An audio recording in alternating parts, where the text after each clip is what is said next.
காலையில் வெறும் வயிற்றுல காஃபி குடிக்கிறது which is very bad. But எனக்கு நினைவு தெரிஞ்சு எங்கள் அப்பா அம்மா ஒரு 6-6:30 எழுந்து உட்காந்துட்டு ஆளுக்கு ஒரு காஃபியை கையில் வச்சு ஜாலியாக ஏதாவது கதை பேசிக்கிட்டே அவங்க டேவை ஸ்டார்ட் பண்ணுவாங்க. பார்க்கவே அவ்வளோ அழகாக இருக்கும். ஸோ எனக்கு உள்ளுக்குள்ள ஒரு ஆசை, நம்மளும் நம்ம டேவை அந்த மாதிரி தான் ஸ்டார்ட் பண்ணணும் அப்படின்னு சொல்லிட்டு என் ஹஸ்பண்டை மாதத்துக்கு ஒரு நாள் அடிச்சு எழுப்பி வா நம்மளும் காஃபி குடிக்கலாம்னு சொல்லிட்டு காஃபியை கையில் வச்சுட்டு ஏதாச்சும் பேசுங்க அப்படின்னு நான் சொல்கிறேன்னா அவர் கேட்குற கேள்வி என்னவா இருக்கும்னா, எத்தனை மணிக்கு டிஃபன், என்ன டிஃபன், மத்தியானத்துக்கு என்ன லஞ்ச், நைட்டுக்கு என்ன டின்னர், நாளைக்கு காலையில் என்ன டிஃபன் சொல்லிட்டு என்ன வெறுப்பேற்றுற மாதிரியே கேள்வி கேட்பார். இல்லை வேண்டாம் நீங்கள் தூங்குங்க, நான் தனியாகவே காஃபி குடிச்சிக்கிறேன்னு விட்டுறது.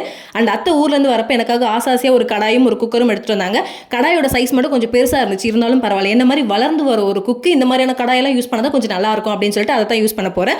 அண்ட் லஞ்சுக்கு வந்து ரொம்ப சிம்பிளாக அத்தை ஊறுகாய் எடுத்துகிட்டு வந்தாங்க, தக்காளி ஊறுகாய், அதை தான் வந்து கொடுத்து விட போகிறேன். இந்த ஊறுகாலாம் செய்கிறத நான் ஒரு ப்ரோ அப்படின்னா என் அத்தை ப்ரோ மேக்ஸ் அப்படின்னு சொல்ல ஏன்னா அவ்வளோ டேஸ்ட்டாக இருக்கும். என் தங்கச்சி வேறு இன்னைக்கு ஊருக்கு கிளம்புறாலோ, ஸோ அதனால் லைட்டாக மன வருத்தம் வேறு, இனிமேல் யார் எனக்கு ஸ்நாக்ஸ் எல்லாம் செஞ்சு தருவா அப்படின்னு சொல்லிட்டு அவ்வளோ ஃபீல் பண்ணிடக்கூடாதுல. ஸோ அதனால் அவளுக்கு வந்து என் திறமைகள் எல்லாம் காட்டி கோனெல்லாம் போட்டு நான் தான் போட்டேன்னு தெரியணும்ல. So by Preethi and by என் பொண்ணு பேரும் போட்டு விட்டாச்சு.